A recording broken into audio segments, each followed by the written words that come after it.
Hey, everybody, welcome, welcome, welcome. Happy Tuesday to you. This is the very first official Welcome to Home Building Live with a guest. Can you believe it? I actually brought something in too. So thanks so much for taking time out of your busy schedule to, spend a little bit of time here with me and some super important information I think you'll love to learn about too. But first things first, I just want to make sure that you understand what Welcome to Home Building is because chances are you may not know. You may have seen or followed me along on LinkedIn or follow our guest along on LinkedIn and heard a little bit about what today's is about. So let me just explain a little bit about what Welcome to Home Building is and who I am. Now you're going to see me looking around because, in my cockpit here, I have things on all kinds of different screens. So apologize if I don't always look back out to you too, but I want to first start with my entire screen over here just to show you a little bit about Welcome to Home Building. So yes, it came up. My ugly mug on there too. Sorry, it won't always be there. It just starts out this. It's a brand new website. We just started a little bit late last year. And the whole idea of this is really just to impart information and important stuff about the industry to you. What you're going to find different from a lot of sites out there is there's nothing on here asking you to spend any money. Nothing at all. You're not going to find it. You can see up here, I only have something about the glossary. It's a glossary of home building terms. And then my Welcome to Home Building Live over here, and then just stories as we go along here. Now, it's not all about me, even though it has my ugly mug up here at the beginning, too. I'm going to be having different professionals writing articles for you to learn about. So you can see I had Lindsay on here and Melissa Galland on here, too, already adding some things. I'm doing reviews on some stories like something we're going to be talking about today. Just really good things. Why am I doing this? Hey, I've been in the industry a while. It's time for me to kind of give back to the next generation, I guess, and help those along who have entered the industry and, like me, maybe the first day were given a desk and said, "Well, go ahead and get to work." And you're like, "I have no idea what you're talking about. Don't know anything about the home building industry." That's what this is all about. So I hope you'll jump over to welcometohomebuilding.com. Just check it out and follow along. Please share the word, share the love, all those types of things too. All right, enough of that. The things though. Oh, I do have one other thing. Sorry, I forgot about two. So I have three goals with Welcome to Home Building, and that's even on any content that come out here. Number one, I want it to be educational and informational. You'll get something out of it. It'll be useful to you. Two, I want it to be not salesy. I hate it. I hate content you go into and all it is trying to sell you something, including webinars too, other than trying to sell you on a free website. But hate for you to come in and then it's just a guise for you to sell you something. Don't want it on here, so I don't want that. And third, I want it to be a little bit of fun to listen to. So whether or not you like my goofy humor or like different things you read, I hope it'll at least be enjoyable to you. It won't bore you to death because I hate to be bored. All right. Whew, enough of that. Now, who am I and why do I have any merit to do this? So, if you don't know me and my story, I entered the family home building business way back in 1993, right out of college, fresh when you get out of college and you know everything. Jumped into the family home building business and quickly found out I didn't know anything, especially about the home building business too. So, I learned from scratch. In those 25 years and since, I've built about 1,000 homes in my career, and we always go la di da. That's fine, but I know a thing or two. So that's the only reason why it's time for me to give back. Whew, I'm running out of breath already, but that's good. So let's talk about today and what you're all here for rather than listen to me. We are here to talk about a brand new book that came out by the folks. And let me jump over here to their page too at Jeff Shore Consulting. I'm sure if you're anywhere out in the industry, especially on the sales side, you probably heard of these folks. They're a pretty big deal in the home building salesperson training, I guess, environment too. Well, anyway, one of the folks from there, Ryan Taft, ended up doing this book, and I'm going to stop sharing that so I can kind of not be over here to the side here for a second. And just to show you, I do have the book itself. It is legitimate. I bought it. It was not given to me. I utilized a lot of highlighter throughout, and I know that if you do the same, you will do it too. So I want to bring Ryan in here, let you meet him, get a chance to know his story, and how he came about to write a book. So, Ryan, I'm going to bring you in now too. So, welcome in. Thank you so much, especially for being my very first guest on my Welcome to Home Building Live with a guest. So, thank you so much for agreeing to do that. I am honored, and to be the first. Man, we're setting the bar. I don't know if we're setting the bar high or low with that, but I'm Yeah, Jeff told me I 5'4", can so it start might here. be It'll go from low. there. You Yeah. got it. You got it. Very good. Well, thanks so much for coming. Oh, and I wanted to let everybody know too. The other thing we like on these things is please be interactive. Use the chat. Ask questions. We don't want to just be talking to each other. We want to be talking with you too.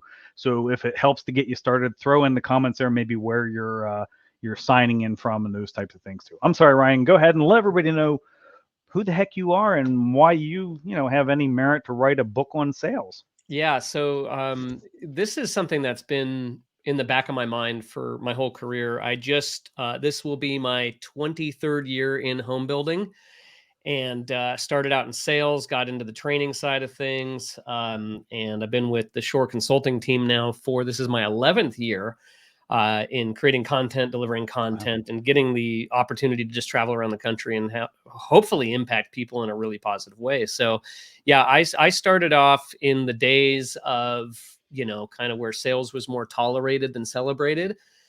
And I Right. learned a lot. But, Brad, I've been in sales arguably my whole life. I've done network marketing, I've done telemarketing, I've done some door to door even. And I just seem to be wired in the world of sales. And to me, there's always been a gap in kind of what training has taught versus what actually happens. And this is where the book came from. I won't go too deep because I know you got some questions, but I'll just share.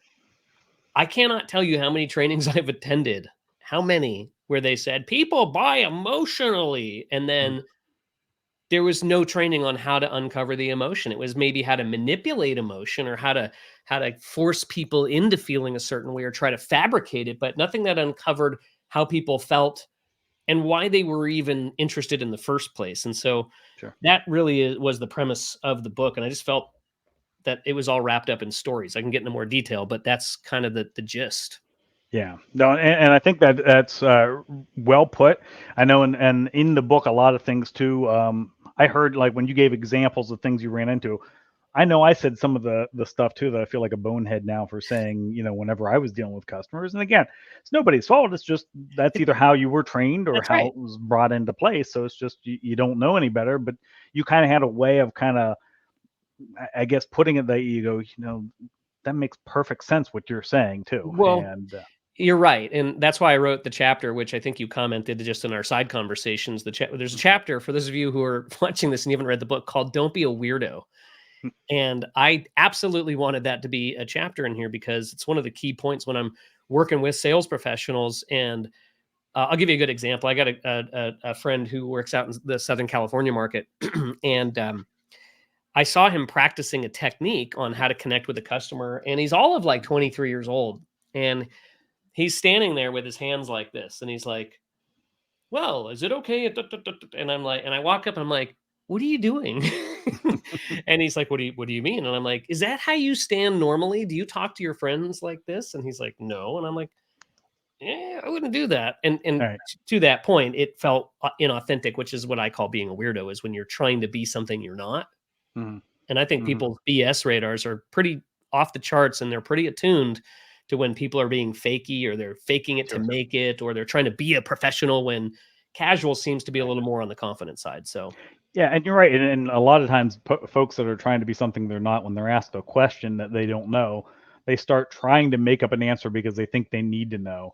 yeah. And I've said it long ago, and I guess it was ingrained to me early too. That if you don't know, just finally say, "I don't know," but I'll find out, and then find out because I think you get a lot more credibility that way. You don't need to pretend to know it, and I use this to this certainly to this day too. So. Yeah, oh yeah.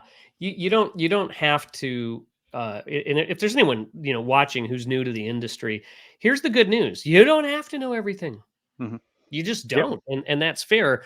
And I think it's more about your desire to want to help serve and solve their issues once you understand them, not pretend you have all the answers. Because here's what you find out, kids: when you get to be over 50, because I am now, You find out you don't know the answers, and that's okay. All you can do is go off your experiences and then leverage other resources, which is what we're doing here today.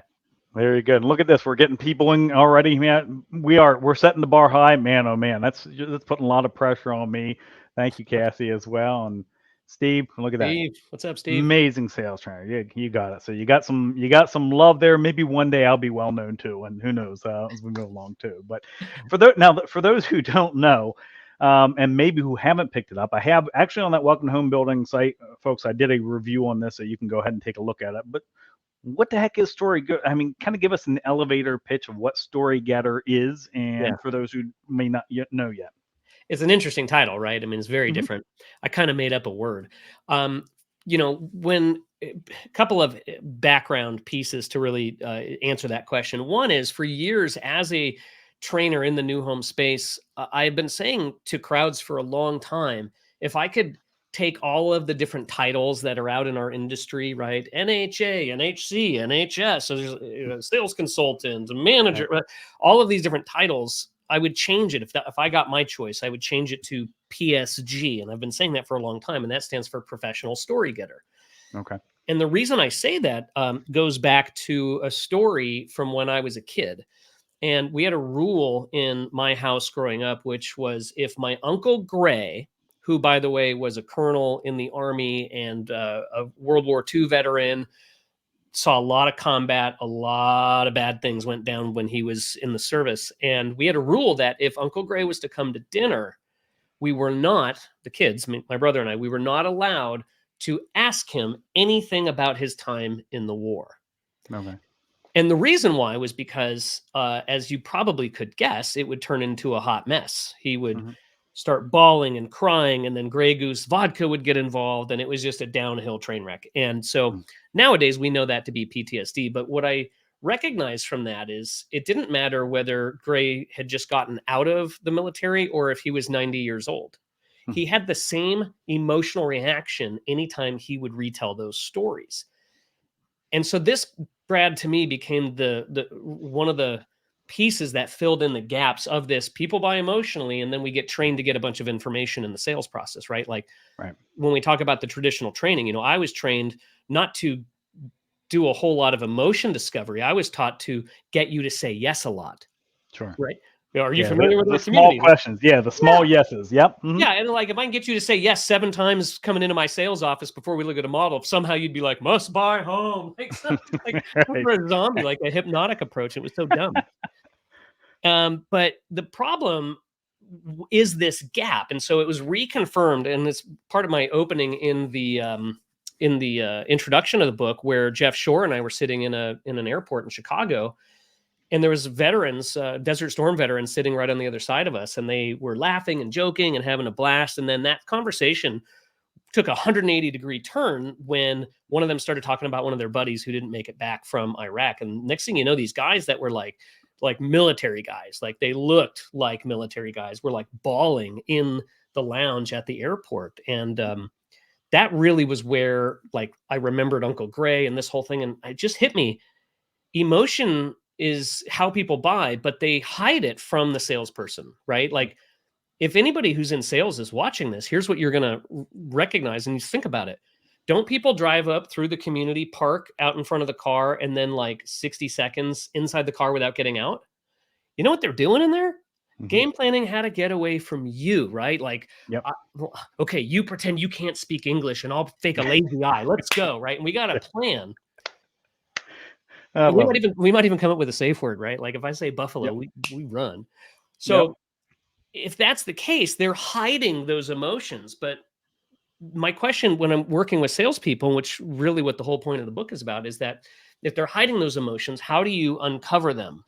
And a lot of that has to do with authenticity and being on their mission and not your commission, which goes against, I think a lot of what I do, Brad, is untraining, to be honest. Sure. But that's how the book really came about. I just saw this really big need where we're seeing people ask questions, but they're not getting stories. And that to me is we refeel. I teach a framework. You read it in the book.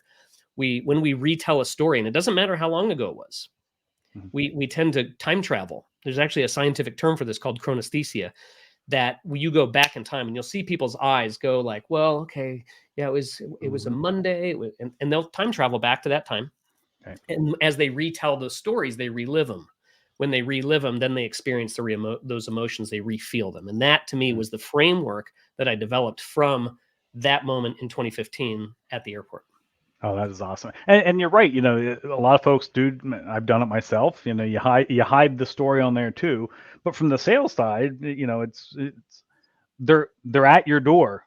They obviously want to buy something. They're out there too. So why not try to kind of figure out what it is? And I know that's a little bit what we're talking about on that too. So and I got another quote here came in through here. Thank you, Michael, as well.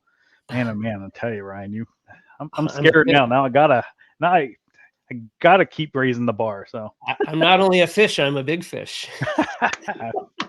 there you go too. That's awesome. Thank you, Michael. Yeah. So painful stories can come out. I mean, they are decent things that can help if you uncover that too, as you come through there too. I think recently I just bought a new vehicle, and I've been searching, probably for 2 years and all, till I finally went in. I finally got that Ford Bronco Sport I've been wanting to get, but I couldn't pull the trigger on that too. And I actually went through. I probably wore out one salesperson because again, I wasn't saying everything. I finally pulled it with actually a second one because the first one stopped responding to me. The heck with them at that point too. And I tried to kind of think through, and I even thought at one point, it's like, I had to have you try to figure out the story. But I thought, nah, we don't have time for that. No one wants to.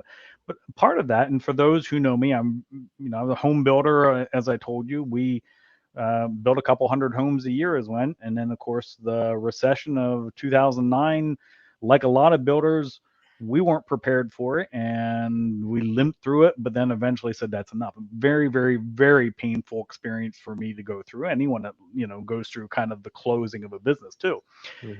And I think what it comes down to on that one, or I think, kind of in retrospect, kind of reading through your book on what that was for me, was the fact that here it was having to take on a loan to do that, because as you're going out of business and think of all the people you owed and those type of things, I think that's what it was. So, I mean, kind of painfully, finally, when I processed that, I was able to kind of move forward with that too. So you're, there's some truth on there too, but I also kind of wanted to bring out, because I thought one of the things I thought was just awesome in your book and very brave, if I can say that. I mean, you talk about kind of a painful part of your history too, and some things that happened with your mother. And I kind of thought that was really, really, number one, brave, maybe therapeutic, those type of things. And you can share that. Was there kind of a reason for putting that in the book, or was that just because that is who you are, and you're as open about that as anything? A couple of thoughts on this. For one, I did want this to be more than just a teaching book. I wanted it to be vulnerable. I wanted it to understand, like, if you're going to talk about getting stories, not all stories are great. This was maybe, Brad, one of the myths that I did not understand when I first got started back in 01 was I thought everyone's story would be amazing and that buying a home was this great thing. And then, you start getting into this and you realize, moving kind of sucks. And there's a lot of reasons that people move that are not great. Right. So I started to think about that. And when I was thinking about this retell, relive, refeel process and how people make decisions emotionally, I shared a story, if you haven't read the book, about my mom who had tried to commit suicide, and I'm the one who found her. She did not succeed, but you'll read that in the book if you do happen to read it, anyone. But yeah, I just thought, there are tough stories out there. And I didn't want this to read like a textbook. I wanted this to be like, let me let you into some of the things that make me tick. I always joke in seminars. I say, listen, if you want to know how a guy like me ends up in a position like this, here's what you need to know. My dad was an actor. My mom was an alcoholic. And my aunt, who I was really close with, was a realtor. Hi. There you go. Right. So yeah, I shared a lot of those on purpose. And the question did come up, is that something you really want to share? And there's a handful of those things in this book that I want people to know, that because sometimes that people think that the stories are fabricated, or that, like, in training. And when I do training, I don't allow fake stories. We only use real stories. I don't want fake stories. And I use the stories from in the audience. And what you see, and what I hope people get, is that everyone has a story. And if you're not getting deep stories at all, it's probably because you're not asking enough deep questions to get there. Because moving is one of the top disruptive things outside of a divorce, a job change, or a death in the family that you could experience. So for someone Yeah. to game plan on how to get away from you, but come in anyways, Right. tells you there's something going on in their life. There's a story behind that, because you know what's not happening, Brad? People are not looking at each other on a Saturday morning, their day off, going, what'd be awesome to do today? Have an awkward conversation with a salesperson. Right. I've always wanted to do that. Let's go. That's not All right. Yeah, let's go mess with them. Let's go mess with them, too. exactly. So here we go. Anybody know what T equal PI? If anybody, I don't know who all can see the comments out there as well, but if you're all wondering there too, there you go. Thank you, There we go. Ryan, as well. My good friend Eileen. Oh, I've known Eileen for a long, long time. What's going on? We need to catch up. There we go. Very good. Well, hey, let's dive into this. And again, I don't want to go into too much detail. I don't want to ruin it for anybody that wants to buy it, and it's not a spoiler type of deal. But I thought, let's take a look at just a couple of the chapter titles here, if I can get this open here as well.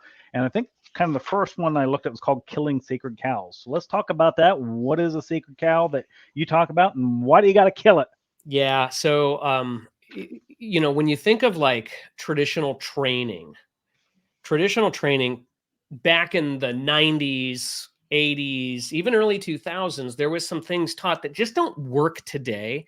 And these are what I call the sacred cows of training or of sales. And to me, if we operate off of those things, we're really not up to speed. So sacred cows would be things like using old sales tactics, right? Like this one's not in the book, but here's an example. I just talked about this in a class in Colorado the other day. Is there's an old technique called worst first, right? So you show them your worst home, and then you show them your medium home, and then you end with the one that's the one.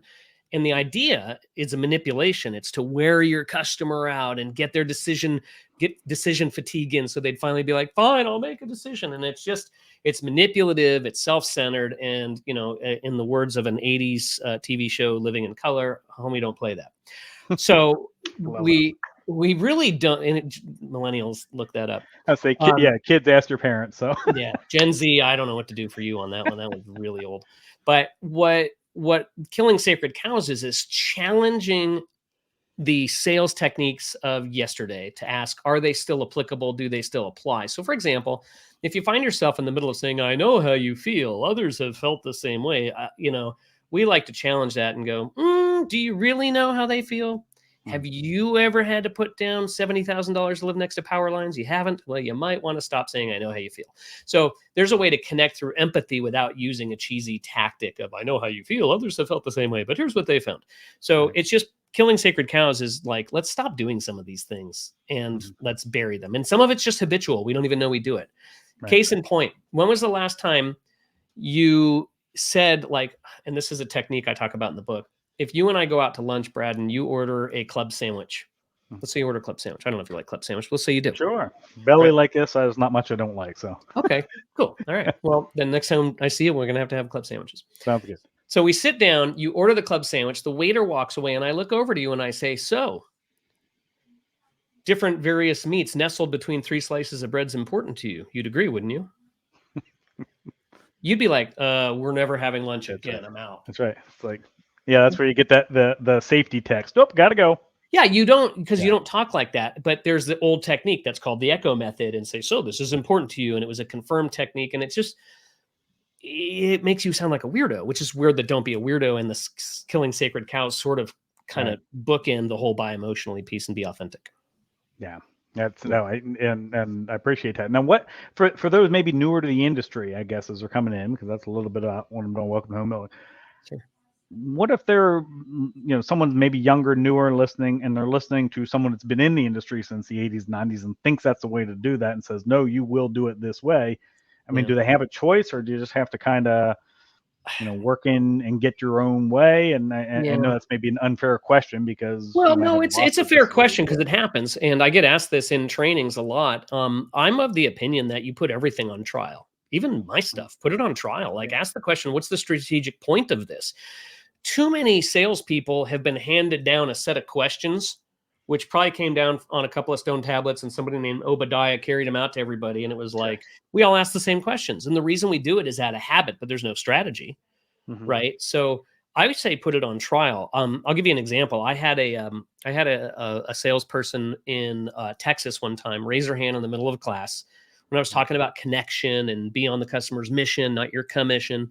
She raises her hand and she says, "Well, what if?" And it was exactly what you're talking about. What if your division president told you that you need to sell the next home to the next person that comes in, no matter what? And I'm at the point in my career where I understand it. I get Mhm. the directive, but I also understand the bigger picture. And what I said to her was, well, you actually have a bigger decision to make here. And it isn't whether or not you sell a Right. home to the next person. The decision you have to make is much deeper. And it's what kind of human being would you like to be? Right. Right. And you get to choose that. So really, if you've got somebody brand new, just because someone's doing it and makes sales doesn't mean that's the way you need to or should do it, Mhm. because you're two separate people. You have an authentic voice that you need to be using. That's why I don't like scripts. There's a lot of trainers out there like, here's your script, here's your script. If you're a telemarketer and you have no people skills, script away. But Right. if you're a professional selling homes, when I script you, I take your authenticity out of the picture, and Mhm. that steals part of what we hired you for, not just your resume, but who you are. Sure. So I want that human being to be a part of it. I love it. I love it. And it brings in on kind of another one of yours, actually your second chapter, the case for curiosity. Yeah. So kind of being your own person, kind of getting curious on that. What do you mean by, how do you be curious with your customers? I think we're getting an idea, but if you want to give some examples, I'd love it. Well, I'll give you a little foundational piece for this. So if you go back to the book How to Win Friends and Influence People, which I quote in here, Dale Carnegie says, in order to be interesting, you first have to be interested. The challenge is most people, their curiosity levels have dipped. My brother-in-law, Mark Sedafine out of Albuquerque, he likes to say, nobody cares. Hmm. And he's not terribly wrong about that. My wife and I play a game that when we go into an environment like holiday parties and things, the game is which of the two of us can find out about the most about the people in the party or the get together. She Okay. always wins. She's very curious. She's actually naturally she's always been that way. I Sure. actually have to work at it, believe it or not. But when we're done with the game, I usually ask her, well, what did any of them find out about you or I? Guess what the answer is to that, Brad? Probably not much of anything. Zero. Yeah. Nobody Yeah. cares. They like But talking about themselves. that's exactly it. And Mhm. but here's the key is that we have a need. And I don't care whether you study Tony Robbins or you study Maslow's hierarchy of needs or whatever it may be. We have an intrinsic need to receive attention and connection from other humans. It's why COVID was so painful for so many. Hmm. And because that's a high need, an absence of that connection, people literally go insane, create an alternate personality to give them the attention and connection they're not getting from actual people. And if you Okay. think of like homeless people or people in solitary confinement, heck, they made a movie with Tom Hanks about this whole concept, right? Hmm. Castaway. Hmm. So when you think about this case for curiosity, I always say, look, if you're gonna choose to be curious about something, you should choose to be curious about people. And I'm not just saying like, how's your day? Great weather out there. I mean, you have to practice this. You have to go deep in your curiosity and that's where story getting comes from. It's one thing to say, how was your vacation? And the other person says it was fun. And you say, great, good to hear. And then you move on to another topic. That's not curiosity. That's just you being cordial. Sure, sure. No, and I think I need a little bit of help with those types of things too. It's funny, I loved on the webinars to get a chance to talk about that, but put me in a real life situations. I talk about a party or something like that. Yeah. I'm probably the worst. I go, I have nothing interesting to say, so then I shut down and don't do that too. But and I think a lot of folks are like that. So is curiosity something that you just are kind of born with, or do you think you can Uh, learn that, that's or a good is it question. just like you said, a lot of practice and practice and practice? I have somewhere around here on my bookshelf, The Art of Small Talk or something like that, one of Mhm. the books to try to learn those types of things too. Yeah, it's a great question. And to be honest, my book started off as a book just about curiosity. And then I was like, no, it actually needs to be about stories. So let's back up and talk about that idea of, are you born with this? And the answer is you are born with it. Every creature is born with some level of curiosity. And in her book, Cracking the Curiosity Code, Diane Hamilton states a couple of different studies where they pinned it down to two options, which was helpful because there was so much on the topic. There's trait curiosity, which is the curiosity you're talking about. You're born with it, right? Mhm. You're born with it, and you have to figure out shelter and food. Most animals and creatures do. If you hold a baby and you have a necklace on, it's guaranteed the baby's going to be reaching at that necklace, trying to put it in its mouth. That's trait curiosity. Mhm. And I ran across a really cool study by a guy named Dr. Sam Wass out of the UK. And he's not only a child psychologist, he's also a neuroscientist, really, really lazy Okay, individual, right. this guy. Yeah, Yeah. yeah. Yeah. Not much else Eh, to do. yeah. It's, very boring. And in his study, he found that and this won't shock any parents. In fact, if there's any parents watching right now, I'd like you to give me an amen, an oh yeah, or something if you agree with this statement. Dr. Wass said the average child asks 73 questions a day. Hmm. I'm just curious Okay. if in the chat, if anyone is like, yeah, that's I about don't know. right. I don't know So if I remember that anymore. My kids are a little older you're now, a but little yeah, older. I Yeah. think at the time I would say amen to that. I skipped it. I married someone who had an 18-year-old. So it was like, I do, college tuitions due. So that's how the route I went. Nice. But then Dr. Wass says something happens, and it's called being a teenager. Hmm. And the curiosity dissipates. It goes away. And the average teenager only asks two questions: what's for dinner, and can I have money or the car? Right? That's it. Right. Right. But the other type of curiosity that started to show up here outside of trait curiosity was one that wasn't automatic. It wasn't one you were born with. You had to activate it, and that's called state curiosity. Mhm. This is where you choose to be in the state of being curious about a specific topic or whatever it may be, right? Some people choose Civil War history or quilting or, whatever it is. And Gotcha. that you have to consciously choose to be curious about something. So if you just kind of let it go and you don't, then you don't have curiosity. And so you do have to exercise the muscle. You know who's really a good example of this? I put it in my book is Jimmy Fallon. Oh If yeah. you watch Jimmy Fallon do an interview with someone who's not like one of his buddies, Mhm. he's like the perfect example of being in someone's story. He's like, "Wait, what? What'd you do? Oh my gosh, no way! How did she Right. respond?" Like that's exactly how you want to engage to get those stories. Because I think people measure whether or not you actually want to know, or are you just checking the box off a mystery shop list, asking the question. Right. Right. You can tell. Yeah, You can tell. you're right. And if you're asking the same questions that everybody else is asking the same questions too, they get the same responses and kind of move along there too. To all of a sudden see someone that's doing something different, I think you're going to stand out much more than the standard. How many square feet you're looking for, price, those types of things. Yeah, and that's, by the way, that's the difference between an information getter versus a story getter. Right. And I've never had anybody walk into a sales office and go, "I need 4 bedrooms." That's right. I've never had it happen, ever. Yeah. Yeah, I would say I was probably an information getter at times when they let me go do some sales and all. So I'm embarrassed to say I flogged myself a couple times while reading reading the book as well as we go too. So Look, we've all done it, right? yeah. We've all done it. Cool. So you talked a little bit about. I mean, obviously, home building is an emotional purchase, Yeah. just like a lot of things are on that too. And actually, there's probably 3 or 4 chapters at minimum in terms of that too. And realizing everybody has a story, and we talked about kind of being curious. Mhm. You've already mentioned it a couple of times. My absolute favorite chapter title is, don't be a weirdo type of things on there too. Yeah. So how do you kind of get curious, ask questions about a story without people saying that's none of your business? And I guess maybe sometimes they will say that. And by the And way, you yeah, mentioned that. Yeah. you will get that, and I'm more on the side of I'd rather be told, "Hey, that's personal," than me assume it's too personal and stay distant. Okay. I Right. really would, but I do believe that you have to have a connection point before you actually start getting into somebody's story. I kind of equate this to dating because everybody's had to go through this at some level, right? Where Right. you can't walk up to somebody and be like, "Hey, when we getting married?" Like it's Right. a little bit too quick. It might be a good question, but definitely the wrong times. Yeah. So How about it? there's things that have to be in place. At Shore, we call it being coffee worthy, where Mm. you're likable, and it's someone who's like, okay, I could see having a cup of coffee with this person, Okay. and you're finding some sort of connection or commonality or learning something from them before you get into their story, because you have to remember they just spent 60 seconds in the car game planning how to get away from you. So the Mhm. goal here is how do you get one spouse to hit the other one under the table going, it's okay, I like him, we can talk. Gotcha. That's it. So I use a phrase in training, which often is sometimes you have to slow down in order to actually go fast. And I think people are too quick.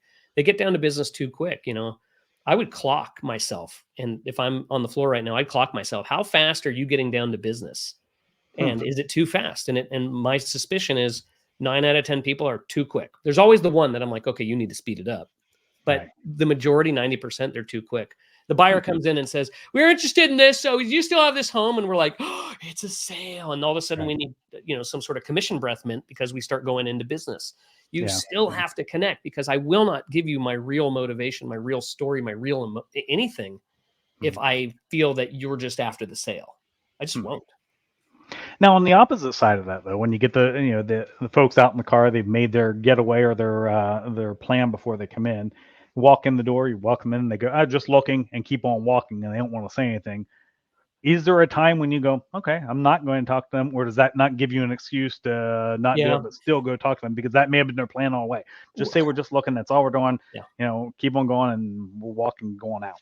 I'm one of these trainers who I don't work off of have tos or absolutes, because I don't think that's how relationships work. I think you got to flow with that. So is there a time that someone's going to be like, "Just looking," right? And they're going to go do their thing? That's going to happen.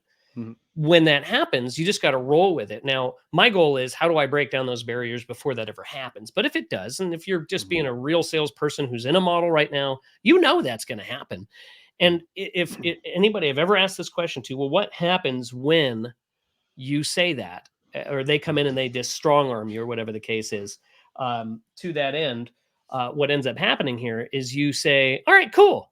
They go bolt into a model. Mhm. And then 3 minutes later, what do? You go in to get a yogurt or whatever it is. And everyone I've ever asked, what happens next, they all say, the buyer asks you a question. Hmm. And that question is something along the lines of, "Are these the included cabinets?" or whatever it is. And what I teach them is like, "That's your opening right there. Yeah, you know what? Those are the included cabinets. We do have several other options, but I forgot to ask you, where are you guys from originally anyways?" And you're right back to being coffee worthy to be able to get back to stories. Mhm. So there's a way to weave this in. And this is what, like any conversation needs to look like. Mhm. I, I actually think the secret to the whole thing, Brad, is I have confidence that every home is going to sell. So I don't operate from a position of desperation. And this was like in the middle of the pandemic. I think everyone experienced this, where you're like, "Oh, you want a home? That's cute. And your Mhm. name is no longer Brad. Your name is now number 312, right?" Like, How about it? Yeah. yeah, we had this certainty that we were going to sell this home. But here's the history of new home sales. There's no guy or gal sitting around in a community that's been there since 1981 going, "Well, I hope I sell my last one." Right. No, every home sells. So the question is, does your urgency level, your personal urgency level, match my offering? Is my solution matching your problem? And if so, let's roll. And I have confidence in asking you to buy this home, because I'm not asking you to spend money or to buy a home. I'm Mhm. asking you, do you want to hire me and my team to help you improve your life? Sure. I can do that all day long. That's great. That's real good too. Now, there's four stories, and I'm cognizant of the time. We're Yes. coming around to. There's four primary story types that you have in the book, and I just thought, real quickly, I'll have you kind of touch on each one. I want to make sure if anybody has any questions. Again, folks, don't forget, if you have questions, throw them in the chat. Would love to bring them up here. So it's your chance to chat with Ryan as well. But you talk about kind of a past story, a present, a future, Yeah. and an objection story. Mhm. Can you just kind of run down quick again for those who haven't had the book yet? Don't want to give away too much yet. I know I'm going into a lot of detail, but Yes. just the kind of the sky high view, so they can go, man, we got to pick this book up, which they should. Yeah. So, the idea here was that stories live in different times. And this is perfect because we just got finished with like the holidays. If you've ever watched, the A Christmas Carol about Ebenezer Scrooge, Sure. that whole story is about him visiting his past, his present, and his future. And that was really the idea behind something I call the Storygetter timeline. And it's where in time do certain stories live. So the reason why someone's standing in your office is a past story. It's the motivation. It's something that's happened before this moment that made them say, "Okay, we finally should do something about this." And by the way, it can be a negative or a positive. It can be, Sure. "We got a job promotion. Finally, we can afford it." Or it could be, Kids are moving out and need to downsize. "Yeah, we have They don't need a house this big. Yeah. right." Or it could be something happened in the neighborhood that we don't like, and whatever it is. So those are stories from the past, and that's the why they're there. The stories in the present have to do with things that are wrong right now and things that are right now. I call these the current dissatisfaction story and the current happiness story, right? There's a positive and there's a negative within Sure. the current. These are things that, like, I'll give you an example. In the office I'm in right now, when my wife and I bought this home, we remodeled it and I put dark wood floors in my office because they looked cool. Mhm. Well, then we got, and I put this in the book, you read about my second Chihuahua, Ava, Mhm. who sheds tan hair everywhere. So in all the rooms we did this in, we now hate those floors because There we it's go. vacuum running. I get the cleaners are upstairs in my house right now vacuuming Mm. one of those floors. So it's a current dissatisfaction. I wouldn't move because of it, but I would change it if we move. So that's where those stories live. What's wrong right now? What's right now? Okay. Right. Sure. In the future side of the timeline, then we're looking at things that I want in my next home, how I want my life to look like. That's what we would call the future promise. Sure. But then the other side of what you're talking about is what's called an objection. And I call that an imagined dissatisfaction. So here's the idea. And I could probably do a whole book just on that topic alone because it's pretty advanced. Okay. In fact, it's maybe a different spin on objections than I've ever seen. Hmm. Here's the way I look at it. We're constantly thinking about the future. You're right. If you just took a job at a home builder, before you said yes to that job, you projected yourself into the future, imagined what the work environment would be like, imagined what the pay would be like, imagined what the hassles would be like, and made a decision based off of did the benefits outweigh the downside. That's Mhm. how you decided. And if that worked out that way, you accepted the job. If you looked at it and said, I'm going to have an hour and a half long drive, I'm going to hate my life, and the manager I don't like, you probably said, yeah, I'm going to go work somewhere else. Right. Right. So when you think about an objection, here's a buyer. A buyer is projecting themselves into the future, trying to imagine their life in that home or in that neighborhood, and something in that visual is in the way, and that's the objection. Hmm. So this is a future issue. It's an imagination problem. I'm imagining this backyard will be a problem if I was to live here. The problem here, Brad, and I encourage people to go dive into this chapter, is that Mhm. when you ask the average salesperson how to overcome that objection, they don't go to the right place in the timeline. They don't go Mm. to the future negative side, Okay. imagine dissatisfaction. They say Right. things like this. Well, what do you have now? Mhm. And my question to people is, what if the backyard they have now is amazing? Aren't Right. you now focusing them on the thing that you're competing against? My Sure. backyard's amazing. You know what? I'm just going to stay there. Thank you. Yeah. So Yeah. that's a problem. Or they go to the future promise. Well, what are you hoping for in your backyard? Well, that's the problem. I can't visualize it. Mhm. So they're not getting the story behind the imagined dissatisfaction. That's why it's one of the top Mm. stories to get in an objection. And most salespeople don't actually get that story. They miss it. Hmm. Isn't that interesting? Yeah. Well, that is fantastic. Folks, I want to leave time for any questions too. Where's the best place as we get done with this here today? And thank you again for this. Best place for them to pick up this book if they haven't yet. Yeah. So right now it is only available on our company website. So if you go to shop.jeffshore.com, it would be on that website. You can get Mhm. that. Ship time is 3-4 days, something like that. I don't know. I just got a case of them the other day. So yeah, it didn't take long. So that's where you can get it, and you can order singles or groups of 10 or whatever the case is.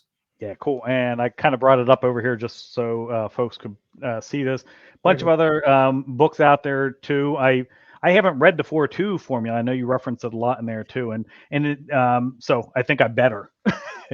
Well, they do go pretty hand in hand because I reference a lot of the Mhm. 4-2 in my book just so that people can get an idea when you look at the 4-2 how the story getter concept fits very well with the Right. 4-2. So yes, I would encourage both of those.